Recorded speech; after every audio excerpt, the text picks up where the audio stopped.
పూలామెట్‌కు మీకు స్వాగతమండి. మిస్టర్ లడ్డూ సమేతంగా. ఇప్పుడొచ్చేసి మనం పూలామెడ్ expert opinion on fasting series with mister లడ్డూతో. దీనిలో వచ్చేసి మనం చాలా వరకే కవర్ చేస్తూ వచ్చాం ప్రతి పార్ట్‌లోనూ కూడా. అయితే పోయిన పార్ట్‌లో నేను క్యాలరీస్ కొలుచుకోవాల్సిన పద్ధతి గురించి, అలాగే ఎన్ని క్యాలరీస్ తగ్గించుకోవాలి అనే పద్ధతి గురించి నేను మాట్లాడాను. కానీ క్యాలరీస్ యొక్క ముఖ్యత్వం గురించి మనం ఈరోజు మాట్లాడుకుందాం ఈ పార్ట్‌లో.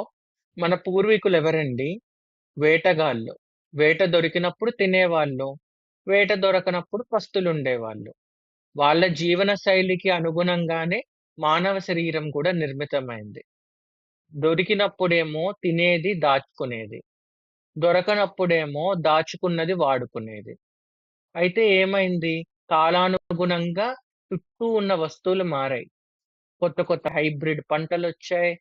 ప్యాక్డ్ ఫుడ్సొచ్చాయి. రకరకాల వంటలొచ్చాయి. అన్నీ వచ్చాయి. అన్నీ తినగలుగుతున్నాం. కానీ మానవ శరీరం మాత్రం దాని యొక్క రూట్స్‌ని మర్చిపోలేదు. ఇంకా ఆనాటి పూర్వీకులకనుగుణంగానే శరీరం ఉంది.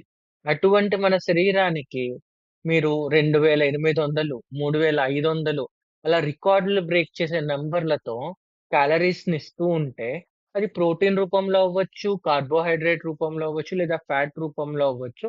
ఏదైనా క్యాలరీస్ మీరు ఎక్కువ ఇస్తే ఏం చేస్తదండి? వాడుకున్నంత వాడుకుంటది. మిగతాదంతా దాచుకుంటది. ఆ దాచుకున్నదంతా మీరు వాడుకోవాలంటే మీ వల్ల కాదు. సో, ప్రతిరోజు దాచటానికి ఇస్తున్నారే గానీ, ఏ రోజు వాడటానికి దానికి అవకాశం ఇవ్వకుండా ఊబకాయంతో నివసిస్తున్నారు. ఆలస్యం అమృతం విషం అనే సామెత విన్నారా? మరి కొత్త సామెత గూడా వినండయితే. అనవసరం అమృతం విషం. అనవసరమైనది ప్రోటీన్ అయినా సరే, అది కొవ్వుగా మారుతుంది. నిజమే. ప్రోటీన్ కూడా అధిక శాతంలో తింటే కొవ్వుగా మారగలదు. కార్బోహైడ్రేట్ కొవ్వుగా మారగలదు. అందుకని చెప్పి దేన్నైనా సరే మితంలోనే తినాల్సుంటుంది. క్యాలరీల గురించి చెప్పాను గదండీ! క్యాలరీలలో ఎంత మోతాదు కార్బోహైడ్రేట్ ఉండాలి? ఎంత మోతాదు ప్రోటీన్ ఉండాలి? ఎంత మోతాదు ఫ్యాట్ ఉండాలి? కార్బోహైడ్రేట్ వచ్చేసి 45% ఫ్యాట్ వచ్చేసి 25%. ఇక మిగిలిందెంతండి?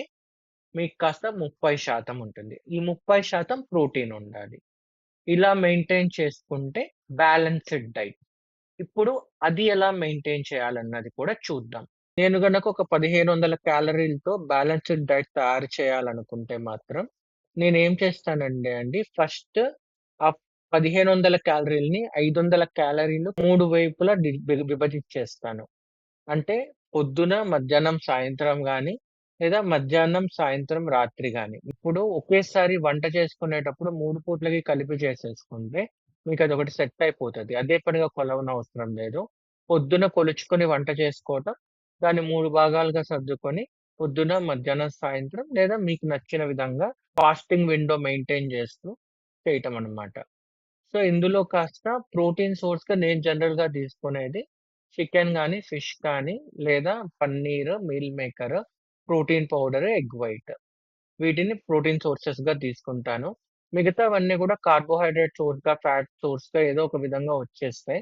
హిడెన్‌గా మనకి ఫ్యాట్స్ వేరే చోట గూడా ఉన్నాయి. లైక్ రైస్‌లో ఫ్యాట్ ఉంటది. అలా కాకుండా మనకి తెలిసిన ఫ్యాట్ కూడా ఉంటది. చికెన్‌లో ఫ్యాట్ ఉంటది. అలాగే పన్నీర్‌లో ఫ్యాట్ ఉంటది. సిగ్నిఫికెంట్ పోర్షన్‌లో. సో, అవన్నీ గూడా మీరు చూసుకుంటూ క్యాలరీల మోతాదులో విభజించుకోవాలి. ఇన్ని క్యాలరీలు ఫ్యాట్, ఇన్ని క్యాలరీలు ప్రోటీన్, ఇన్ని క్యాలరీలు కార్బోహైడ్రేట్ అని. అది కూడా మీరు కావాలనుకుంటే యాప్స్ ఉంటాయి. ఆర్టిఫిషియల్ ఇంటెలిజెన్స్‌నైనా వాడొచ్చు. అంటే ఏది చేయకుండా ఉంటాం కన్నా ఏదో ఒకటి చేయొచ్చు కదా! అనే ఉద్దేశంతో చెప్తున్నాను గానీ, నేను మాత్రం పర్సనల్‌గా యాప్సే యూజ్ చేస్తాను. ఆర్టిఫిషియల్ ఇంటెలిజెన్స్‌ని అసలు నమ్మను. కష్టపడకుండా అయితే కావాల్సిందేది రాదండి. కష్టపడితేనే వస్తుంది. అందుకని మనం కాస్త ఇప్పుడు ఒక 1500 క్యాలరీలు కాస్త మనం చూసుకోవాలి అన్నప్పుడు, ఇంట్లో కాస్త ఏం వండుకోవాలి? ఒక 600 గ్రాములు కుక్డ్ రైస్. అంటే ఆల్రెడీ మీరు కుక్ చేసేసాక కొలుచుకోవాల్సిందే. రా రైస్ 600 గ్రాములు కలిపి కుక్ చేసుకుంటే చాలా ఎక్కువ రైసొస్తది. అలా కుక్ చేయకూడదు. కుక్ చేసుకున్న రైస్ ఏదైతే ఉందో దాన్ని మనం వెయిట్ చేసుకోవాలి. వాటిని 3 భాగాలుగా డివైడ్ చేసుకుంటే మీకు 3 భాగాలుగా 200, 200, 200 ఒస్తది. తర్వాత ఏం జేయొచ్చు, చికెన్ కూర ఒక 600 గ్రామ్స్ కుక్ చేసుకున్నది ఇది కూడా. రా చికెన్ 600 అలా కాకుండా, మీరు ఇన్ జనరల్ ఎంత మోతాదులో ఆయిల్ అవి వేసుకుంటారో వేసుకోండి. బట్ మళ్ళీ మరీ పర్టిక్యులర్‌గా ఆయిల్‌ని గూడా కొలుచుకోవటం అవన్నీ చేయటం కొంచెం కష్టం. మీరు ఇన్ని స్పూన్‌లేసుకుంటే వాటిని క్యాలరీస్‌లోకి యాడ్ జేసుకోగలిగితే మంచిది. అలా యాడ్ జేసుకోలేనప్పుడు ఇంక వాటిని ఇక నెగ్లెక్ట్ చేయటమే. ఇంక మనం ఏం చేయలేం. పర్ఫెక్షన్ కన్నా కూడా పద్ధతి ముఖ్యం. పద్ధతి అలవాటైతే త్వరలో పర్ఫెక్షన్ ఒస్తది. నెక్స్ట్ థింగ్ ఏంటంటే, ఇక మిగతా 3 పూట్ల గూడా ఒక వెరైటీ డిష్. ఆ వెరైటీ డిష్ అంటే మరది వెరైటీయో కాదో మీరే చెప్పాలి. నేనైతే ఏమంటానంటే నైట్ టైమ్ ఒక పప్పుండ 20 గ్రాములు, మధ్యాహ్నం ఒక గ్లాస్ లెమన్ సోడా, ఇంకా మార్నింగ్ 5 ఎగ్ వైట్స్. ఇలా గనక మీరు తీసుకుంటే ఎంతొస్తుందనుకుంటున్నారు టోటల్? టోటలొచ్చేసి 50% carbohydrate, 25% fat, 25% protein. ఇది క్యాలరీల లెక్కలో. గ్రాముల లెక్క కాదు. నేను చెప్పిన దానికి చాలా దగ్గరలో వస్తుంది. 5% కార్బోహైడ్రేట్‌లో పెరిగింది. 5% ప్రోటీన్‌లో తగ్గింది. దాన్ని గూడా మీరు బెటర్ జేయొచ్చు. కాకపోతే ఏంటంటే, మళ్ళీ చెప్తున్నా పర్ఫెక్షన్ కాదు పద్ధతి. ముందు మొదలుబెట్టండి. తర్వాత దాన్ని మెరుగుపరుచుకోండి. మీకేమైనా రెసిపీస్ తెలిస్తే బోర్ కొట్టకుండా తినగలిగిన రుచికరమైనవి, కొలిచినవి మీరు కాస్త అవి కామెంట్ సెక్షన్‌లో పెట్టొచ్చు. అవి కాస్త మా వ్యూవర్స్ చూస్తారు. సబ్‌స్క్రైబ్, షేర్, లైక్ మాత్రం మర్చిపోకండి.